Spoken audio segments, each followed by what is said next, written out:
সেই সময়টা অনেক সুন্দর ছিল যখন ফোন তারের সঙ্গে যুক্ত ছিল আর আমরা প্রত্যেকেই স্বাধীন ছিলাম। নিজেদের মতো করে ঘুরে বেড়াতাম, খেলা করতাম। কিন্তু এখন ফোন স্বাধীন হয়ে গেছে আর আমরা ফোনের সঙ্গে যুক্ত হয়ে গেছি। আজ থেকে কিছুদিন আগে পর্যন্ত ফোনকে আমরা ব্যবহার করতাম, কিন্তু আজ এই ফোন আমাদেরকে ব্যবহার করছে। বর্তমানে এমন একটি মানুষও খুঁজে পাওয়া যাবে না যার কাছে স্মার্টফোন নেই। আর প্রত্যেকটা স্মার্টফোনে এখন একটি সেলফি ক্যামেরা দেওয়া আছে। আর সেই ক্যামেরাটা ব্যবহার করেই প্রতিটা মানুষ আজ সেলফি তুলতে পছন্দ করে। কিন্তু এখন আমি আপনাদেরকে একটি প্রশ্ন করতে চাই, যতটা খুশি আপনি আপনার সেলফির মধ্যে থাকেন, ততটা খুশি কি আপনি আপনার রিয়েল লাইফের মধ্যে আছেন? আপনি একবার নিজেকে আয়নাতে দেখুন আর আপনার সেলফিগুলোকে দেখুন।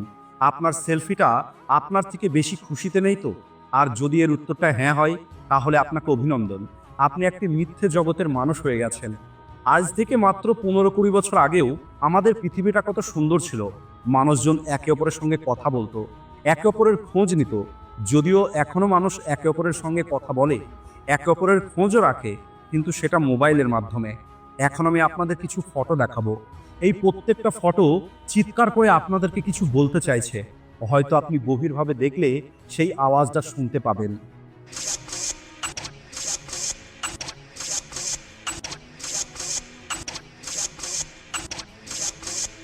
আপনি কি জানেন আজকের তারিখে মানুষ সব থেকে বেশি দুঃখে আছে?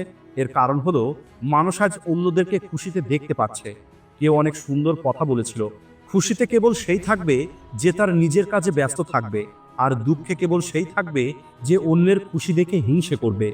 সোশ্যাল মিডিয়াতে আপনি প্রত্যেকটা মানুষকে খুশিতে দেখতে পান, কারণ সোশ্যাল মিডিয়াতে মানুষ তাদের স্ট্রেস, এনজাইটি, ডিপ্রেশন, কষ্ট এই সব কিছু শেয়ার করে না।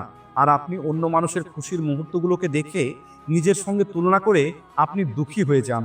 আর এই মানুষগুলো আপনার খুশি দেখে দুঃখী হয়ে যায়। বর্তমানে পৃথিবীতে এই সব কিছু মিথ্যে চলছে। এখন মানুষ কেবল অন্যদেরকে দেখাতে চায়। মানুষ তো আজ বর্তমানে থাকতেই পারছে না। এখন যদি মানুষের কাছে দেখানোর মতো কিছু না থাকে, তাহলে তারা একটি প্রকৃতির ছবি তুলেও আপলোড করে দিচ্ছে। যদি আপনি কোথাও ঘুরতে গেছেন, তাহলে সেখানকার পরিবেশটা দেখুন। আপনি যেখানে আছেন তার চারপাশটাকে অনুভব করুন। আপনি প্রকৃতির সৌন্দর্যটাকে দেখুন। কিন্তু আপনি সেটা না করে মোবাইলের ফিল্টার ব্যবহার করে এই প্রকৃতির সৌন্দর্যটাকেও নষ্ট করে দিচ্ছেন। আর একটি কথা আপনি কি জানেন, প্রতিটা মানুষের মধ্যে থাকা জিনিয়াসটা কখন বাইরে বেরিয়ে আসে? এটা তখন বাইরে বেরিয়ে আসে না যখন সে কোনো কাজ করে, বরং এটা তখন বাইরে বেরিয়ে আসে যখন একটি মানুষ কোনো কিছু করে না। স্যার আইজ্যাক নিউটনের মধ্যে গ্র্যাভিটির আইডিয়াটা তখন এসেছিল যখন উনি কোনো কিছু না করেই চুপচাপ একটি আপেল গাছের নিচে বসেছিলেন। অ্যাপেল কোম্পানির ফাউন্ডার স্টিভ জবস বলেন, উনি সব থেকে বেশি ক্রিয়েটিভ তখনই হতে পারেন যখন উনি মানুষজন থেকে এবং কাজ থেকে দূরে গিয়ে একা সময় কাটান। তাই প্রতিটা দিনে আপনার কাছে কিছুটা সময় এমন অবশ্যই থাকতে হবে যে সময় আপনি কোনো কিছু করবেন না, কারণ ওই সময় আপনি নিজেকে জানার চেষ্টা করেন। ওই সময় আপনার ব্রেনে ক্রিয়েটিভ আইডিয়া আসে। আর ওই সময় আপনি এটা অনুভব করতে পারবেন যে আপনি আপনার জীবনে কোন দিকে যাচ্ছেন, আপনার জীবনের উদ্দেশ্যটা কি। কিন্তু আমরা এখন তো 2 মিনিটের জন্য খালি বসে থাকতে পারি না। তাহলে আমাদের ভিতরকার জিনিয়াসটা বাইরে কিভাবে বেরিয়ে আসবে? আমাদের তো এখন প্রতিটা সময় কিছু না কিছু করতেই হয়। যদি আপনাকে 1 মিনিটের জন্য ফ্রি সময় দেওয়া হয়, তাহলে আপনার হাতটা আপনার পকেটে চলে যাবে, আর বিনা কারণেই আপনি আপনার ফোনটা বার করে স্ক্রল করা শুরু করে দেবেন। বর্তমানে সারা পৃথিবীর মানুষ এই মোবাইল স্ক্রিনের পিছনে পাগল হয়ে গেছে আর নিজের ক্ষমতাকে নষ্ট করে দিচ্ছে। বর্তমানে আমাদের খুশিতে থাকার একমাত্র উপায় হচ্ছে অন্য মানুষদেরকে দেখানো। যদি আমরা অন্য মানুষদেরকে সঠিকভাবে দেখাতে পারি, তাহলে আমরা এখন খুশি হতে পারবো। আর যদি আমরা মানুষকে দেখাতে না পারি, নিজেকে পারফেক্ট না দেখাতে পারি, তাহলে এখন আমরা দুঃখী হয়ে যাই। আপনি জেনে অবাক হবেন, আজকের তারিখে একটি মানুষ প্রতিদিন গড়ে 4 থেকে 5 ঘন্টা মোবাইল ফোন ব্যবহার করে। আর এখন আপনি একবার ভেবে দেখুন, যদি আপনি ওই 4 থেকে 5 ঘন্টা অন্য কাজে দেওয়া শুরু করেন, যেমন যদি আপনি বই পড়া শুরু করেন, তাহলে আপনার নলেজটা কোন লেভেলে পৌঁছে যাবে। এই 4 থেকে 5 ঘন্টা যদি আপনি কোনো একটি কাজ শেখার জন্য ব্যবহার করেন, তাহলে আপনি কল্পনাও করতে পারবেন না আপনার গ্রোথটা কত বেশি হবে আগামী 5 থেকে 6 মাসের মধ্যেই। আমাদের জীবনে অনেক কিছুই আছে চিন্তা করার মতো, কিন্তু এই সমস্ত চিন্তাগুলো ভুলে থাকার জন্য আমরা মোবাইলটা ব্যবহার করি।